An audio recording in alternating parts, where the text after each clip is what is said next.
Moj prvi problem su moji razvedeni roditelji i brat Tomica. Prvi sam razred gimnazije i nisam sve sasvim uklopila u taj tempo. Gimnazija je puno teža nego li sam očekivala.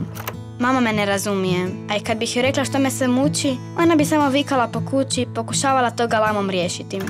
Mama je nekad sve bolje rješavala, ali s obzirom na ekonomsku krizu, a i razvod od tate, stvari su se dosta promijenile. I dalje nam nije bilo jasno da mama bez posla znači nema ni poklona, ni luksuza na koji smo navikli. Ova situacija sa otkazom je bila nešto čemu se nitko nije nadao, a najmanje mama. Ni Tomica ni ja nismo baš bili svjesni što je značilo kad mama kaže da moramo svi štedjeti i odreći se želja dok ne nađe novi posao. A onda je mama rekla nešto što nas je sve šokiralo, da ćemo se morati preseliti u manji stan zbog manjih režija. Ideja da dijelim sobu sa Tomicom mi je bila najgora noćna mora. Nadala sam se da se to ipak neće dogoditi, da će mama naći uskoro novi posao ili da ćemo bar dobiti na lutriji. Nitko zapravo od nas nije razmišljao kako se mama osjeća dok gleda kako joj se obitelj i život raspadaju. Ja sam imala potrebu nešto učiniti, bilo kako pomoći. Budući da nisam imala ništa, prodala sam jedinu stvar koju sam mogla, svoj voljeni bicikl. Bilo mi je teško odreći se jedine stvari koja mi je ostala od tate, ali mami je sad i onako potrebniji novac nego meni bicikl.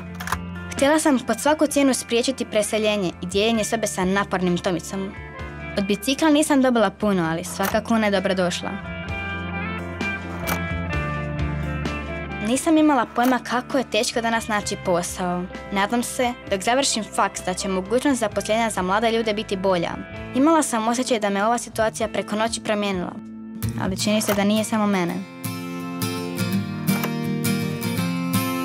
Morala sam se uštipnuti da provjerim jel sanjam. Moj brat je obećao da će i on pospremati našu buduću zajedničku sobu. Priznao je da je bio grozan prema meni, jer sam ja bila tatina ljubimica i sad se je bojao da mu ne oduzmem maminu pažnju.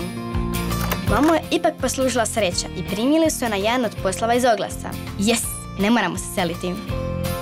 Svi problemi koje misliš da imaš postanu sitnice kad se pojavi pravi problem. Mamin otkaz nas je zbližio. Postali smo svjesni da jedino možemo računati jedni na druge, a i Tomica i ja smo postali odgovorniji. Za ljetne praznike ćemo oboje naći posao da zaradimo džeparac.